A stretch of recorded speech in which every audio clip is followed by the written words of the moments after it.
A good amount of people RSVP'd, and they want to be able to still get this information. So with no further ado, welcome to the Let's Talk About Equity Fireside Chat. Today we'll be talking about how you can transition from education into tech. And we have a very special guest named Kenyatta Forbes. And before we get into our talk for today, please make sure that you have opened up the worksheet that we have provided. It'll be covering the topics that we'll go over today. And you can make a copy of it. It's not a publicly shared doc. You'll be required to make a copy in order to review it. So we move on to the next slide. So before we dive into additional introductions, one moment real quick. Let me pause real quick and unmute real quick.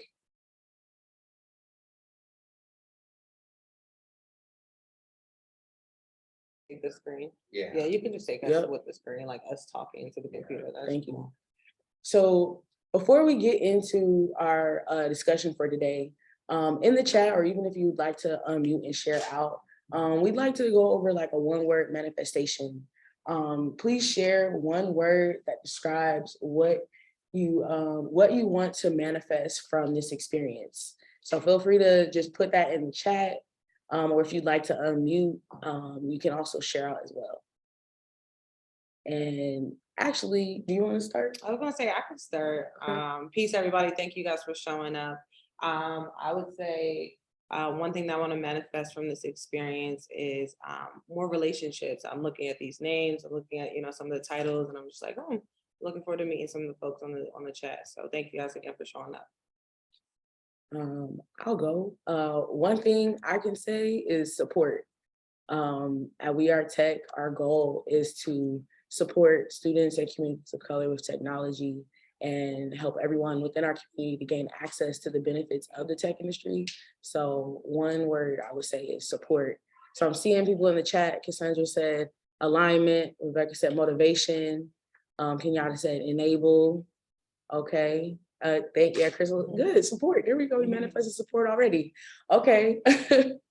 Exposure. Good. Yes, that is a good one. Yes, definitely exposure. Gaining access or being able to see what you can achieve. Networking. Great. All right. Well, let's continue. Let's keep that same participation, everybody. Yes. All right. So I'm gonna put my phone on mute. Make sure no distractions. All right. So let's get into some introductions. So we'll introduce ourselves first real quick, briefly. My name is Brittany Jenkins. I'm the founder of We Are Tech. We are an EdTech company that focuses on empowering students and communities of color with tech. So everything from empowering our students with learning how to use technology to supporting our parents with helping their youngins learn about technology, to also empowering teachers to gain access to the tech industry. That is what we focus on. So thank you so much for coming to this event. And, we're excited to see what you guys need so that we can pour more into you. No doubt. Thanks, Britt, for having me. My name is POC. I'm the host and founder of Revive Radio and Revive Media. Revive Radio is a media platform and media production company that is in the community to amplify community voices by giving a voice to the community. So just that. And with no further ado, we will introduce Miss Kenyatta Forbes. I want to say a couple 2 cents real quick. Kenyatta's super dope. She's the GOAT. I'm gonna let you introduce yourself. I'm gonna just keep it that way. Awesome. I'm happy to be here. So my name is Kenyatta Forbes. I'm currently a program manager at Google for Education. So I've got a long history in education in general. So I was a Chicago Public Schools teacher. As you can see, I've also worked for some smaller tech companies like Nearpod. Also worked for Mozilla Foundation, which is the corporation that produces Firefox, which is another internet browser as well. So I've got a long history in EdTech, but also the classroom, and I'm happy to be here. Thank you. Thank you for coming. Definitely. I'm even more excited that you're here because in our previous conversations, we just talked about both of our journeys, having worked as teachers and then getting into the tech industry. And it was really inspiring to just see the things that we identified on and also talk about with other people who have asked us questions, how similar they were. So from that previous conversation, we derived the worksheet that that you guys are looking at today. In this chat today, we're going to go over 4 topics, which are the 4 R's for transitioning from education into tech. So we'll take you on a journey where we'll talk about how we've reflected on our previous experiences to derive, you know, a direction for how we researched our roles to get into the tech industry. And, you know, we'll take you through some exercises for reviewing your resume so that you can make your skill set reflect what can qualify you in the tech space. And yeah, let's get started. I really would love you guys' feedback on this document too, because this is something new, and our whole goal is to just make sure you have the information that's going to best support you. And I have a quick question for those who are on the chat right now, just for some interaction.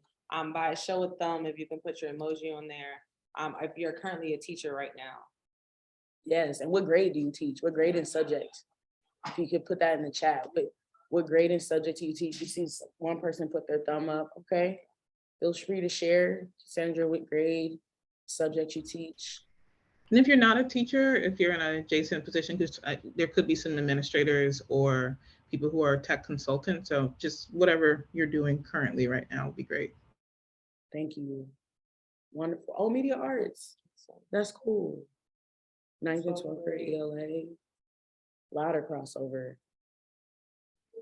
Wonderful. And I think actually, like, I'm going to add to this. It would be really good for me to know where you're trying to go. If you have a clue, I know we're going to work that out today, but it would give me some insight in how to kind of craft a narrative here to make sure that you guys get everything that you need. Thank you. Okay, I'll make a note of that in the chat. No. Where do you want to go? Thank you. Chats.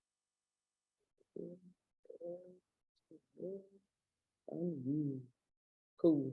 So I'm gonna drop the link in the chat again for the worksheet, because I did see that another person joined in. So let's dive in. Oh yes, I thought that Rebecca, as soon as you wrote in media arts, I definitely thought of like data storytelling. Yeah, definitely. Crystal says I have 2 thoughts. Product management, customer success. Okay. All right. Nice. Okay. Kenyatta, are you ready for us to start with some questions? Yeah, let's get right into it. So let's start here. So I would love to start in this first segment talking about reflecting. So you started off as an elementary school grade teacher, and then you transitioned into a variety of different teaching and school coordinating roles in education. Can you tell us what parts of that experience contribute most to what you do now, or in some of the other roles you've filled in tech? Yeah, the first thing that kind of sticks out to me is being what in the tech space is called cross-functional, but I think at a teacher or a school level, it's being multifaceted, right? Being able to support your teachers, support your students, while also maybe even doing some district level initiatives. So cross-functional in like the tech space is just being able to work with multiple teams and support them in a variety of different functions. So when I was at the school level, I was initially I actually started as a special education teacher, then went on to be a 3rd, 4th grade teacher, then went on to be an 8th grade teacher, then went on to be a technology or a digital media teacher, and then a technology coordinator. So there was even a little bit of a transition within the school setting. And throughout those positions, I was constantly kind of building my own personal repertoire of skills. And so for me, once I got to the technology coordinator level, that's when a little bit of that project management skill was starting to come into place, because it wasn't just my classroom, although you may project manage in your classroom. Now I'm doing that at a larger scale for the entire building, and then doing some initiatives after that for the entire district. So it's really about taking, those small building blocks or building steps that you may have in one setting, and then figuring out like, how can this translate in a tech space? Because a lot of the stuff that you're doing is exactly the same, but the name is just different. And so what are some of the biggest misconceptions you see from people when they approach getting into the tech industry? The first one is not knowing the landscape. So I hear a lot like, I want to do tech. And so I was actually really excited to see in the chat that it seems like people have already done a lot of research about what actually resonates and speaks to them. Tech is a huge landscape, right? Tech can mean product management, it can mean program management, it can mean UXR research, it could mean, instructional design. There's lots of different facets of things that you can do that are related to tech. So I think that's the first misconception is like, we don't all do the same thing at Google. Everybody is specialized in their own thing.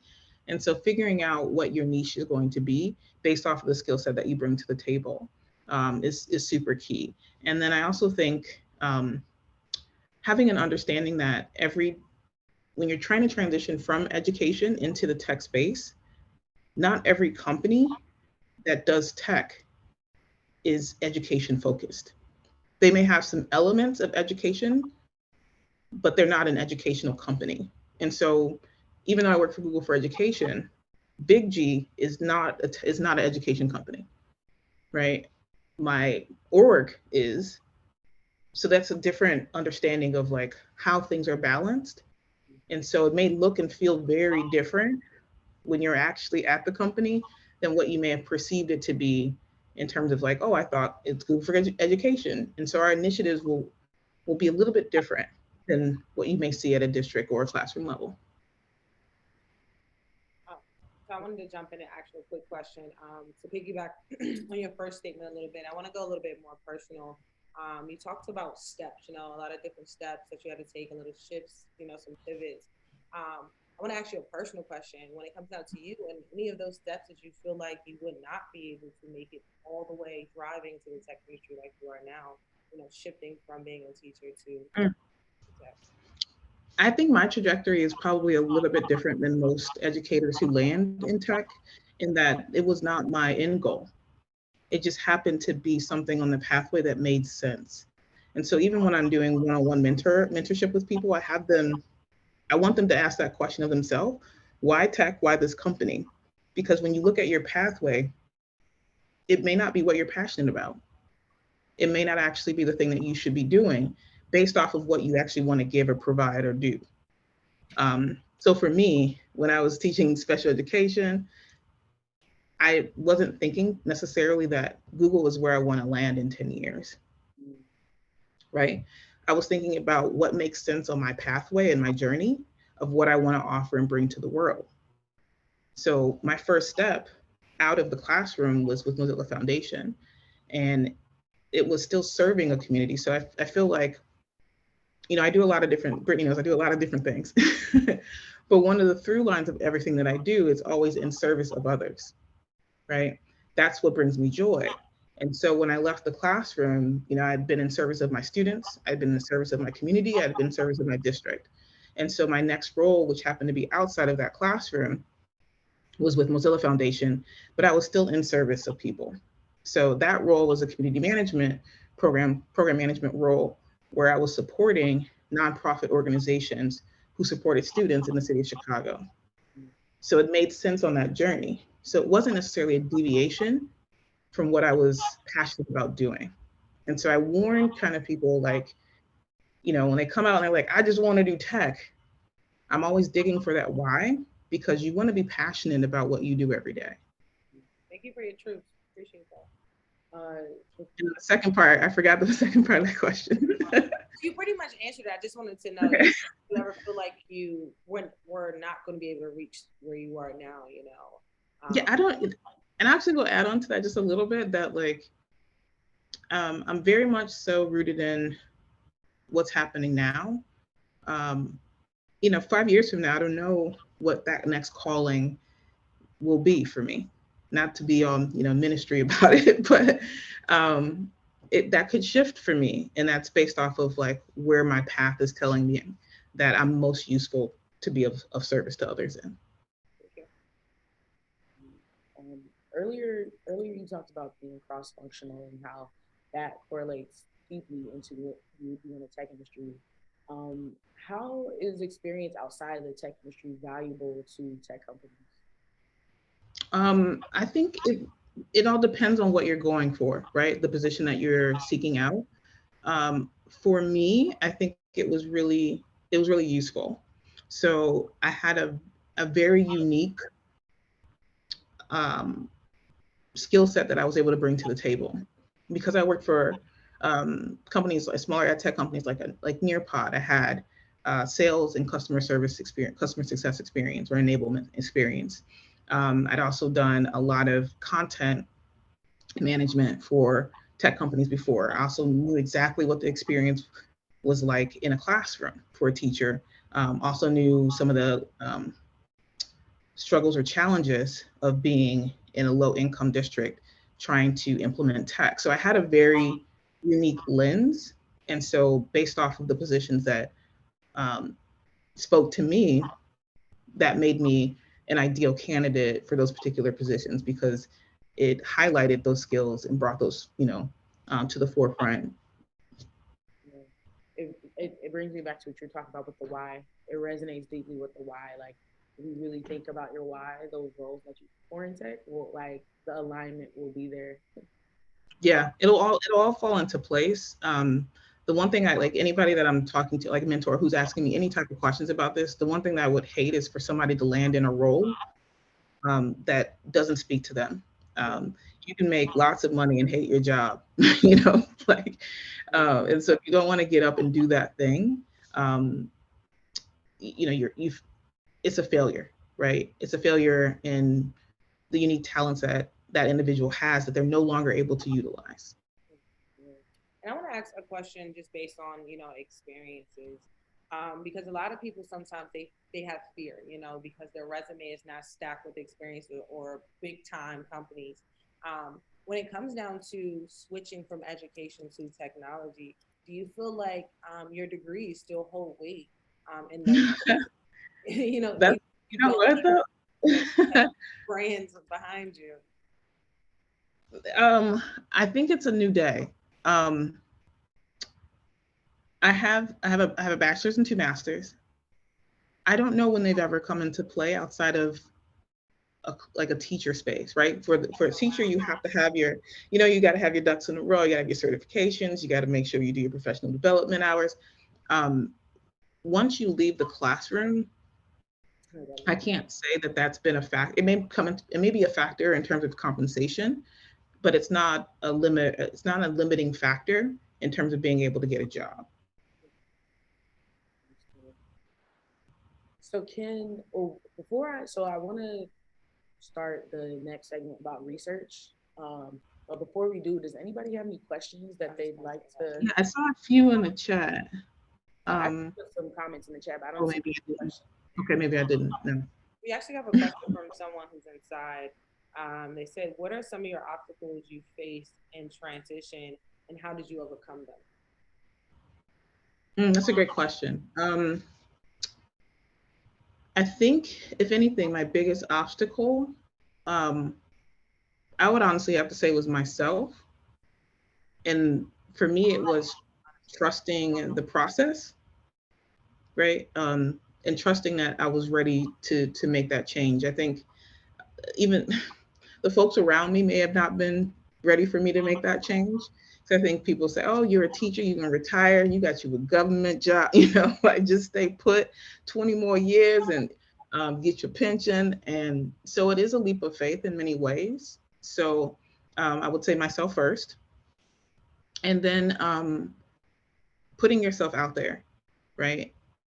Um, your framing has to be different. The terminology is different. So there's a little bit of a ramp up to understand what's happening around you, right? And we'll kind of get into this a little bit later, but my number one um, piece of advice for people who are thinking about going into tech, most people think about the big companies. They think about the Googles, Microsofts, the Amazons. They go straight to the top. Um, that may be possible. I can't coach you on that route because I didn't take it. But what I do tell people is there are a plethora of smaller ed tech companies that sit right under that, right? That will be willing to support and develop you, which is a path that I took, right? So, and you get that experience, you get the technical acumen, you start to understand these acronyms, because there's going to be a lot of acronyms that come at you. So that would be my top suggestion. We have someone in the chat said, I've heard having a LinkedIn profile is necessary to apply for tech jobs.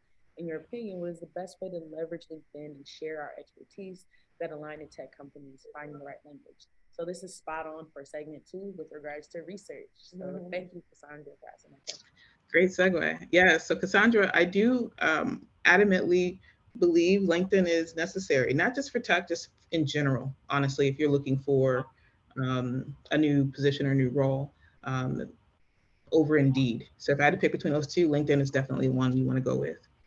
The best way to leverage LinkedIn, it's the language and the framing. So there's something very different about a teacher's resume when they're trying to go from a school to a school or a district to a district, right?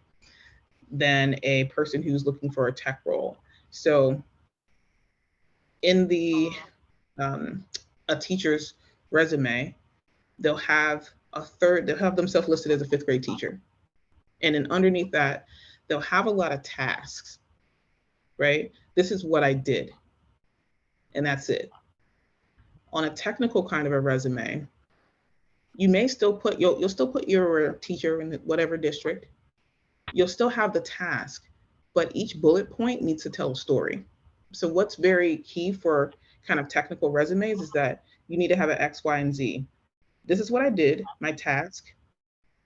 This is the result of it, right? So you have to tell a story. They want to see metrics. This led to X, Y, and Z, right? And so that's usually what's missing in the translation from going from the classroom into a technical resume. So that's typically what, recruiters, things like that are looking for. They want to see that you have impact. So, as a teacher, you made impact with your 5th grade students.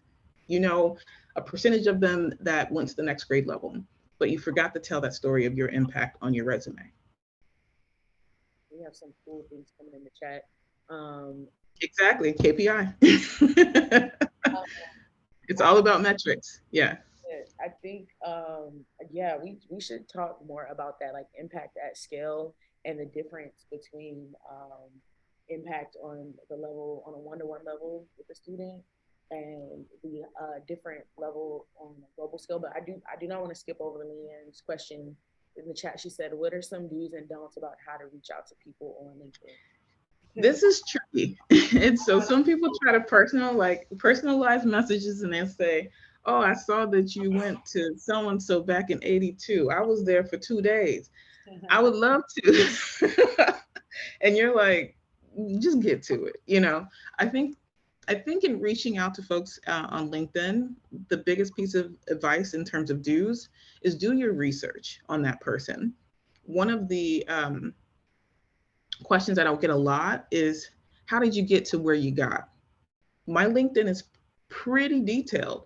So you can actually follow my trajectory by just looking at my experience. You'll see where I started and you'll see where I'm at. So that question, that tells me that you didn't take the time to even look at my profile. What you saw is Google and you're like, I want to talk to her. So that's the first thing. Really go into depth. Who is this person? Is this actually a good person for me to be talking to? And Google is free, right? So outside of LinkedIn, what does this person represent? People have a public profile or public persona, and see if this is actually somebody who I feel like I could actually get something from. And then if you figured out that this is a person, make sure you tell the why. I tend to respond more to LinkedIn messages that are clear about why they've contacted me and what they need from me. Don't give me an assignment. So I have gotten LinkedIn messages that ask me to do work for them, right? And I'll give an example of They'll tell me what they do. I'm a teacher, blah, blah, blah. What should I do next? That's an assignment for me. So I'm willing to support you through. I'll generate questions and help guide you, but ultimately I can't choose what company you should apply for, what role you should apply for, but I can give you some things to think about to guide you in the right direction. Do you have anything? Yeah, I kind of wanted to stay on that social media because I consider LinkedIn. Let me ask you personally, do you consider LinkedIn to be a part of social media? It is becoming that way. There's definitely an overlap now more than there was probably 5 years ago. Um, but it's still the number one place where you're going to find um, roles, positions, recruiters, right? So I think it could be both. I personally don't use it to share personal information. Even I have a Facebook account that's completely public, but I don't share personal information there either. So I've made a decision to have a public space, but I'm not sharing personal information there. Well, that was going to be my question, not necessarily personally directed to you, but just in general for someone who's entering into the tech ed space. Is it okay to promote your business or your thoughts, onto social media? Depends on what those are. I've seen it backfire for a lot of folks, especially in the last 4 years. So it depends on what you're sharing. Um, and it's it depends on what you're sharing, right? And how you plan on using that space to further your career. If you have no care in the world, post as you please. But if you know that this is a space in which recruiters or companies are looking at um, to find their next best candidate, you're just going to want to be cognizant of what you're posting. I had a person who I was doing some mentoring with. They were posting their dinners. I was like, LinkedIn is not the space for that, Yeah. right? We don't need to see what you ate last night. So there has to be a balance of like, what is it that you want people to know about you from off of this platform? Is it that you want them to know that you are an amazing professional who's their next great hire, or that you're a great chef? you know, what are we doing? True, true. All right, so 6:30, so let's get into the conversation. Yeah, one thing I wanted to add a bit about LinkedIn though is like I've usually used it to keep track of things that people that I want to engage with are doing. Like if I want to connect with someone, it may not be with me messaging them on LinkedIn. I might see that they posted that they're going to speak somewhere, and I'll actually Mhm. go to that event and like learn more about what they're talking about, and that could lead to further networking. But I wanted to continue on and kind of bridge the gap between the research and review segments. You had talked a little bit more about like getting experience at the minor tech companies so that you can learn the language. Yeah, oh yeah, can you hear me, Cassandra? I saw that you said in the chat like you sound a bit far away. Do we sound closer? Okay, cool. So you talked about working at those minor tech companies to learn the language. Can we start to talk a bit about that? I forgot what you had said. You said there's like the way you are identified, like when you work on a one-to-one level as a tech Mm. professional. Like, can you talk about how tech recruiters evaluate candidates and how you can get that experience from a minor tech company transitioning from education, and then it can scale into working at a major company.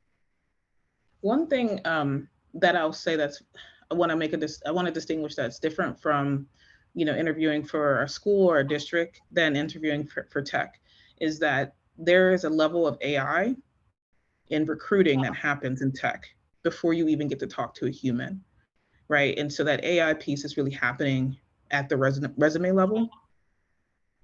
And so I actually saw, I think it was Julianne in the chat, said a good place to find language is on resumes and profiles. So once you've done that research piece and you figured out like, you know what I want to do, I want to do UXR, I want to do research. That's really what I'm passionate about. Um, Going in, like, and I think somebody on the call here, I've suggested this before, like find somebody who's doing what you want to do on LinkedIn, right? What does their profile look like?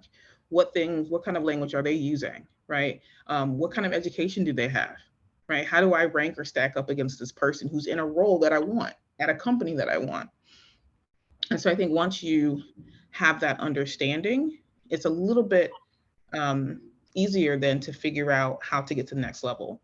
And so in terms of what like recruiters are looking for in tech, if your resume is good, you get past the AI, right? That's the first step. And I think Google gets over 1 million resumes and has a 1% hire rate, right? So you got to get past the AI first, and making sure that you have the things that correspond to the role on the resume is the first step. So a lot of people fail to even get to that recruiter because they haven't read the role correctly and they're not using language that the role has asked for. One of the pitfalls that I do see a lot for educators is that they'll look at a role and they'll see preferred and minimum qualifications. For folks who are just coming into a tech space, that's your checklist. Yeah. And even though it says preferred, it's not optional necessarily for you. You want to have as much of that full package as you can, and whatever you don't have, you should have a suitable or comparable skill set for that particular thing that that job description is asking for. So in terms of like what recruiters are looking for, do you have the minimum qualifications? Have you actually read the job description? And are you positioned or aligned for this role? Me personally, I've got a lot of history in tech, all this stuff, but if I saw a product management role right now, would not go for it. That's also because I have an intimate understanding that product managers have to have a level of technical acumen, almost pretty close to an engineer, and be a program manager at the same time. So I'm going to play to my strengths.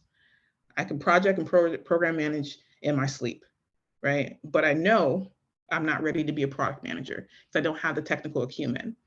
So it's seeing a role and making sure that your skills are actually aligned to that. That's what a recruiter is going to look for.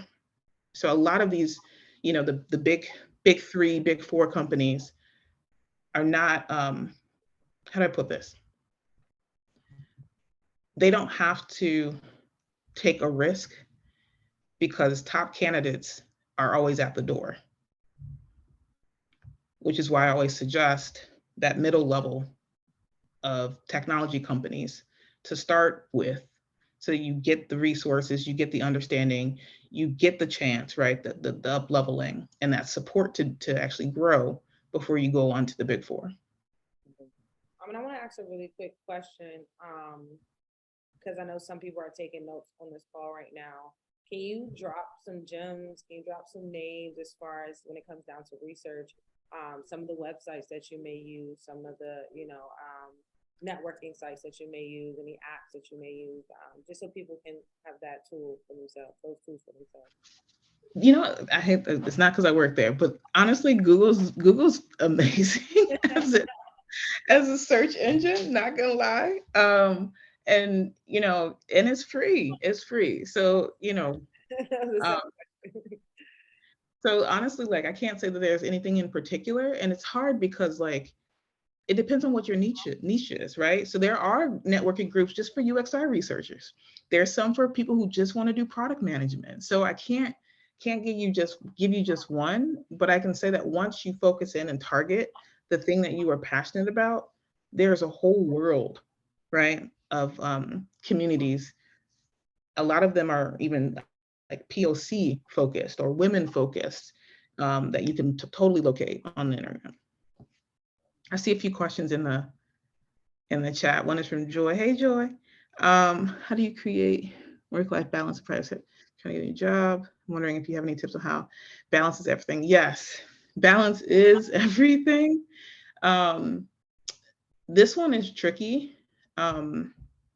Tech can be highly demanding.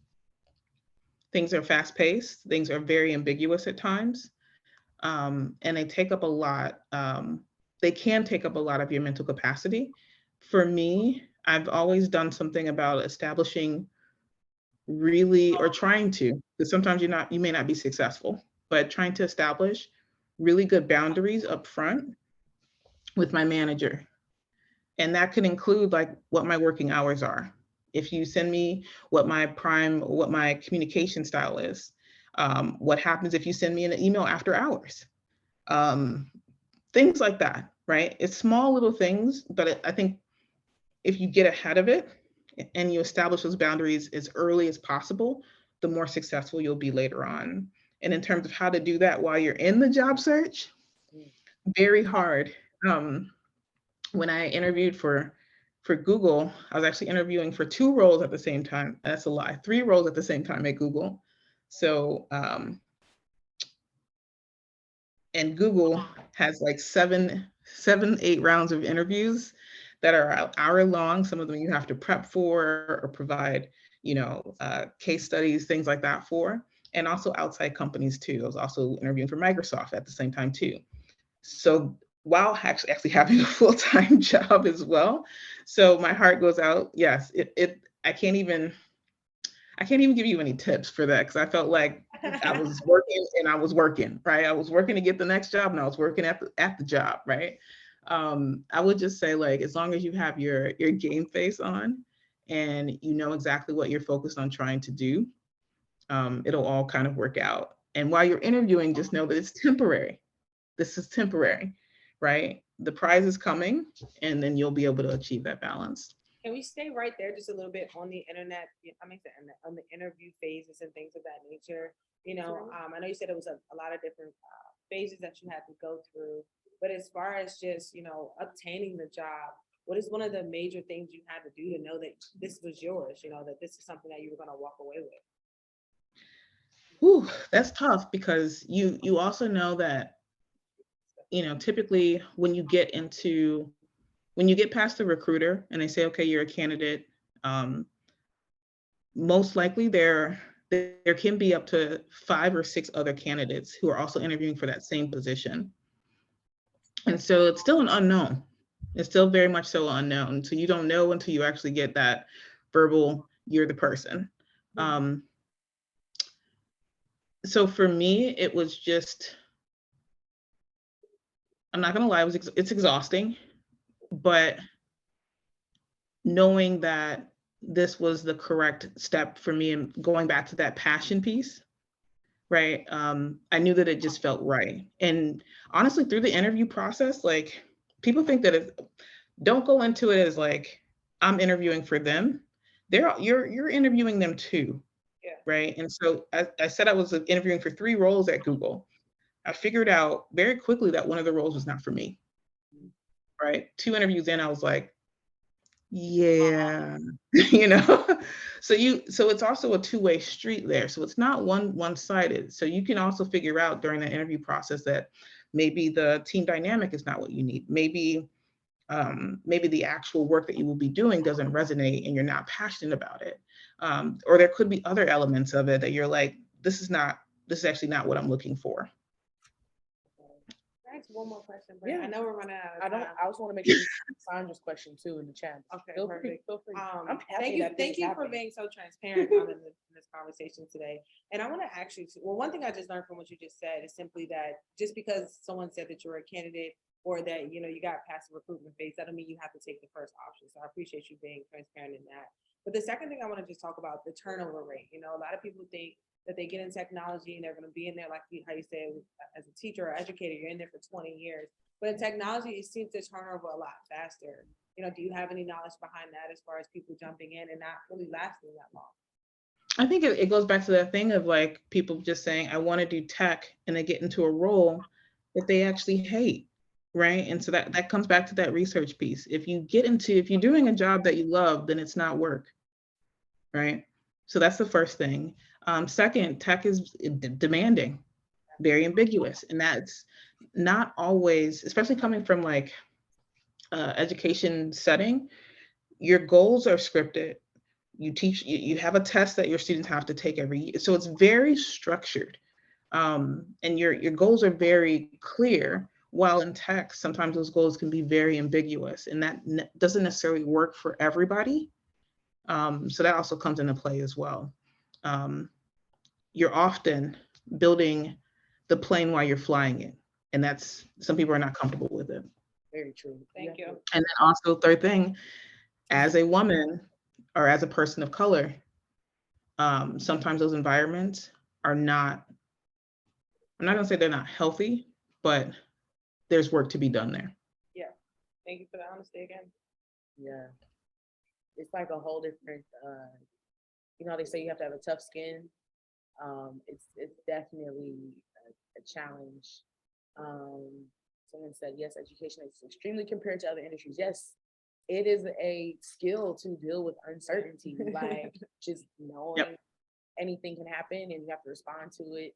And the whole tech landscape as a whole is constantly changing. Like, I think to add to the research part, like you have to dive into that space and keep up with those news outlets that are covering the industry that or the sector within the tech industry that you are seeking a position in to keep up with it.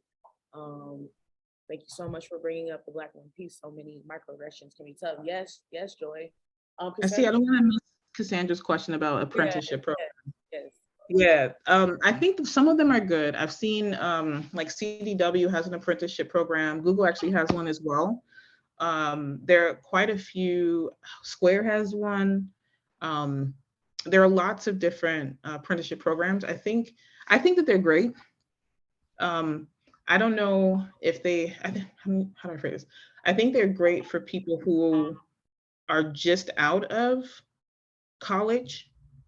I haven't heard a lot of folks I haven't heard the experiences of people who are doing it as a career transition option. So I can't really speak to that, Cassandra. But I think that there are some benefits, right? You are being paid, you're at a particular tech company, and then my understanding of most apprenticeship programs is that there's an opportunity to then actually get hired by said company that you're doing your apprenticeship with. So I think it's a great option. I just haven't heard of experiences of people who are using it as a career changing option. To add to that, there are companies out there. I didn't use this pathway to get into tech, but there are companies out there like General Assembly, Product School. There are companies out there that do immersive programs. Go ahead, Kenyatta. Oh, so Cassandra, you mean like the certificate programs, like Google has the project management, like on Coursera. Is that what you mean, Cassandra? Ah, okay. Those. I don't know. I'm on TikTok quite a bit. I don't post, I just watch. But I see a lot of content from creators promoting the courses. I haven't yet seen what the next step of that is and what it actually leads to. I know some of the team that actually writes those and promote that. It's great content, but I'm not sure within the tech landscape how widely accepted the certificate is in terms of up-leveling you above other candidates, if that makes sense. So I can't speak to that. And did you just address the mentor? Oh, okay. Okay, got it. Again, events though, that's one thing I can expand on. Like going to events will be where you can meet people. Afrotech is actually happening this August, where you can meet a lot of people who can give you insight into the space. Kenyatta, did you have one thing to touch on? We do have somebody here who's in person who has a question for you. Sure. Go ahead. Hello. Hello, I'm Stefan, here from Germantown, and I guess the question that I had for you was, so do you think that your previous experience as an educator, often in a tech company, can be valuable in the sense of training people? Because I know at least myself, I work in tech, and I know that I also really enjoy teaching. Like kind of, if I wasn't doing tech, I probably want to be a teacher type deal. And like at least for me, it seems like being able to train people, like new engineers, I mean, is very, very useful with that. But I guess I just kind of want to hear your thoughts on whether like I think previous it depends on or in ed. totally. It depends on your role. I think depending on your, in tech, you have leveling. So if you're at a management level, that's definitely something that is a fantastic skill to have, because then you'd be able to support and support your direct reports. If somebody like if a teacher in general, not just working with engineers, is like, I love to train, that's my niche. I would actually say that something like enablement, adoption, or impact would be a role that you would want to explore at tech companies. And so those roles are typically where you're helping to create content, or helping to create training, or supporting customers who have purchased a product and now need help or support in utilizing that product. Got it. Okay, so that leads back to where this was such a great conversation. And I do want to leave as much time as possible for anybody to ask any questions. But before that, we're on the piece, we've segued perfectly through this conversation too. We're at the point of like revamp. So where you would revamp your resume, and you just mentioned leveling. That was what we had talked about before, about how like as a teacher, you may have more of a one-to-one impact directly with the student, or maybe like a 1 to 10 impact because you're interacting with like a group of teachers. But when you're at a tech company, that impact needs to be 1 to a million, because the products you roll out are going to impact people at scale. So in the worksheet that we provided, there's a section, in the 4th section, we talk about that XYZ impact analysis. Can you talk a bit about like how a teacher could take what they do and translate that bullet point that they may already have on their resume, and translate it into how they can, how it could be appealing in the tech space, given that XYZ impact analysis? Just to touch on it. I think after that we're gonna. Yeah. So for instance, like a lot of school districts use NWA as their assessment throughout the school year for math and reading. And so let's say for me, one of the tasks that I did as a technology coordinator was to administer the NWEA test. So it required a bunch of different things, technical specs for the computer systems, all this stuff. And so as an educator, you might just write NWEA, support or something like that. But if you want to put it into this XYZ, this narrative, so you can get a metric out of it, I might say system support or technician or whatever for NWA, the school year, and then I would include the amount of students, right? It might be trained, and maybe bullet points under that, trained X number of teachers on administering NWA test, 697 students supported, right? So you're going to look for the quantity, right?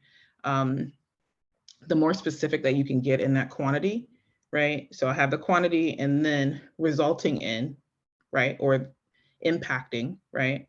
And I may show we had, 87% of students pass the NWA, right? And so that's my end of the story.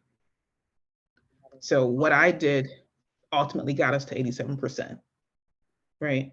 And so that's how you want to align everything. So it's not just one bullet point of a task of something that you've executed. Tie it back to how your position, without you, they couldn't get to that 87%. That's the key. Okay. Thank you. Thank you so much. I had a Go question ahead. to stay on the topic of revamp, right? So typically when you are an educator, you find most educators who put their emotions and their feelings into their work because they believe in their students. They want them to grow. They want them to be the change that they want to see in the world, right? And with technology and jumping into that tech space, you have to sort of kind of remove that, like your emotions and your feelings cannot really travel with you into that tech space. Can you talk a little bit about, revamping from education to technology when it comes to being the attachment piece, I should say? I don't know if I agree with your statement, though. I don't know if I agree with the premise. So I think that you can still be emotional. I think that you can still be just as passionate. Working as a pilot. So I've switched positions again, but what I used to do was test out features and products globally with users, and you do get attached because you want that tool or that feature to be the best that it can be. And Google's motto is, putting the user first, and that's something that deeply resonated for me, right? And so you can get emotional about a tool or feature if it doesn't work, if there's something that needs to be tweaked. Some of the things that are very core for me are making sure that we're building products that have learning impact and that are equitable, right? They represent all of our users. So I think it's okay to be emotionally connected, because without that, then if I came to work and I was extremely dispassionate about everything that I did, I may not be able to express correctly why a product or feature doesn't address equity, right? And so you have to have a piece of that. So yeah. Oh, thank you. Thank you. Sure. Well, we can open some time for some questions. Kenyatta, how are you doing on time? I know we are at 7, but Yes, I can stay on. This has been fantastic. I also, share that there's, I'm always open to having conversations with folks as they figure out their transition into tech. So feel free to either reach out to me on LinkedIn. Again, you don't have to tell me that we saw the same movie three months ago. Just tell me that you were on this call. And then there's actually another Googler who's in the chat. I see her now. I'm going to call her out, Leanne. So she's one of my lovely coworkers as well. And so both of us are always very happy to do, one-on-one consulting if this is something that you are genuinely interested in making happen. oh, that's great. Thank you so much, Leanne, for coming. Yes, we appreciate you for Right. coming. So much love. We manifested support. Yes. Does anybody have any questions? I'll put this last slide up, for people to provide feedback on our survey, but they're not kicking us out. So I would love to hear any, feel free to unmute if anybody would like to ask any questions. Thank you so much for sharing gems. Thank you for putting this in. Oh, you're welcome, Cassandra. I'm so glad that you guys. Oh, that's a great question. She says, who do I look up to? Oh, God, that's such a great question, Joy. Is it specific to the tech field, tech world? Or is it like in general? Hi, everyone. Hi. I'm sorry, I'm giving my kids a bath, so I can't go that long. But I would say just in general, I'm just curious, like, who motivates you, or like, who's your role model? Like, who inspires you? Either you could say tech or in general, I guess. Okay, I love this question. Thank you so much for asking. I think it's actually a threefold. First and foremost, my grandmother. She did not learn to read and write until she was 80. And watching her go through that process was beautiful. And the interesting part about it is, even though she couldn't read and write, she made sure that all of her grandchildren, we all have master's degrees. And so I just really appreciated how much she instilled in us in terms of education being able to uplift, and also at the age of 80 being like, now it's my turn. So my grandmother. Second to that, James Baldwin. He has a quote that I love where he says, you have to decide who you are and then force the world to deal with you. And that just, I love that quote, because it's just like, it just speaks to me, that you don't have to conform or change in order to succeed. And then third, I actually, and I did enter, this is one of the Google roles.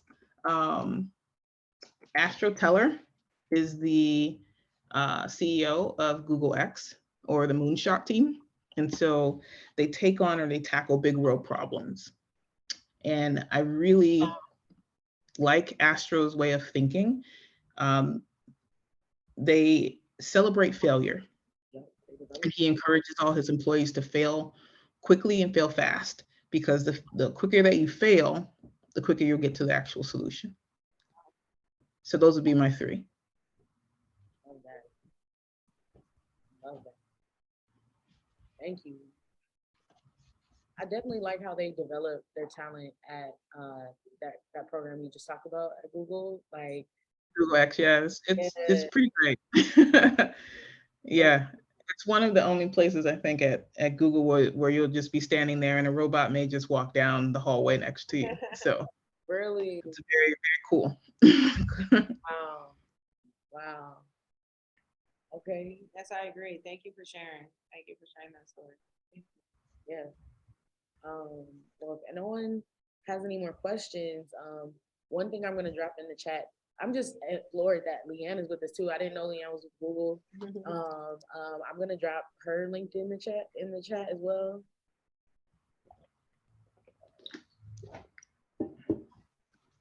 For anybody who would like to connect with her on there. But thank you so much. If no one has any more questions, Well, I do want to ask one last question just to wrap everything up, especially as I'm looking at the bio for Leanne. It says for Google Education. You know, when you think of Google Education, what is that? What is that in its entirety for everyone who is on the call? Versus Google itself. Yeah, like what is Google Education specifically, and how is that helping people who want to jump into tech ed? So Google for Education is so we have like divisions within Google, right? We have Big G, but then underneath that you have organizations that have specialized work. And so you have like Google Cloud, you have Google X, right? And you also have another one being Google for Education. Our main mission is learning and education, globally, right? So supporting teachers, admins, and students across the world. And we do that through a variety of different products and features and initiatives. Some of them are training, some of them are testing, some of those initiatives, well, most of them, well, not most of them. We do have our free versions of stuff, and then we have our premium versions of educational content as well, or tools. So ultimately, it's just a division of Google that's focused on supporting education across the globe. And we do that just like a variety of different ways. Thank you. Way too many we don't have enough time to go into like how many different types, but there's like programs like Applied Digital Skills, there's Code Next, like there's tons of different programs underneath the education blanket or umbrella.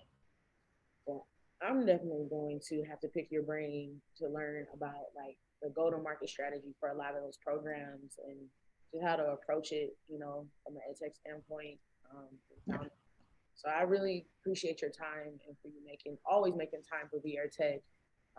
Full circle, you know, we did this last year and now it's just flourishing. So if anybody would like to get like the recording to this, please just complete our feedback survey so that we have your email address and we'll share the recording and the follow-up with you.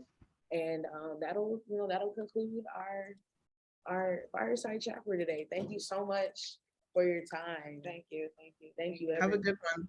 Thank you guys. Thank you. Thank you guys.